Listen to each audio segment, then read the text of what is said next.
Chellanam phishing ഹാർബറിൽ തീപിടുത്തം. മത്സ്യബന്ധന വള്ളങ്ങൾ കയറ്റിവച്ചിരിക്കുന്ന പ്രദേശത്തോട് ചേർന്ന കാടിനാണ് തീപിടിച്ചത്.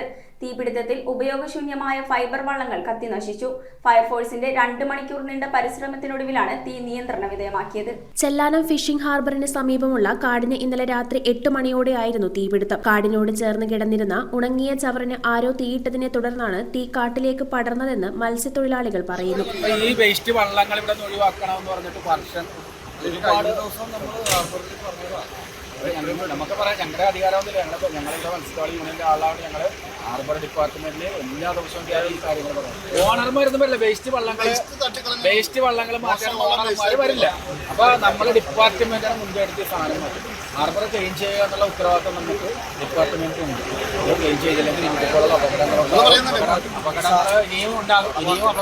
തീപിടുത്തത്തിൽ കാടിന് സമീപമുണ്ടായിരുന്ന ഉപയോഗശൂന്യമായ ഫൈബർ വള്ളങ്ങൾ മുഴുവൻ കത്തിനശിച്ചു. എന്നാൽ ഉപയോഗിക്കുന്ന വള്ളങ്ങളിലേക്ക് തീ പടരാതിരിക്കാൻ തൊഴിലാളികൾ മറ്റു പ്രദേശത്തേക്ക് വള്ളങ്ങൾ മാറ്റി. 250-ലധികം വള്ളങ്ങളാണ് ഹാർബറിൽ കയറ്റിയിട്ടിരുന്നത്. രാത്രി 8 മണിയോടെ എന്തോ ഉയരത്തിൽ കത്തുന്നത് കണ്ടതോടെയാണ് തൊഴിലാളികൾ സംഭവ സ്ഥലത്തേക്ക് ഓടിയെത്തിയത്. വിവരമറിഞ്ഞ് മട്ടാഞ്ചേരിയിൽ നിന്നും എറണാകുളത്തു നിന്നുമായി എത്തിയ ഫയർഫോഴ്സ് സംഘത്തിന്റെ 2 മണിക്കൂർ നീണ്ട പരിശ്രമത്തിനൊടുവിലാണ് തീ പൂർണ്ണമായും അണയ്ക്കാൻ കഴിഞ്ഞത്. കടലിൽ പോകുന്ന പല വള്ളങ്ങളും മുൻകരുതൽ നടപടിയായി തീപിടുത്ത സ്ഥലത്ത് നിന്ന് മാറ്റിയിട്ടുണ്ട്. News bureau, Kochi. Premium quality granite, tiles, stone, AEC block, sanitary തുടങ്ങി ഫ്ലോറിംഗിന് ആവശ്യമായ എല്ലാ മെറ്റീരിയൽസും ഏറ്റവും കുറഞ്ഞ വിലയിൽ ഇവിടെ ലഭ്യമാണ്.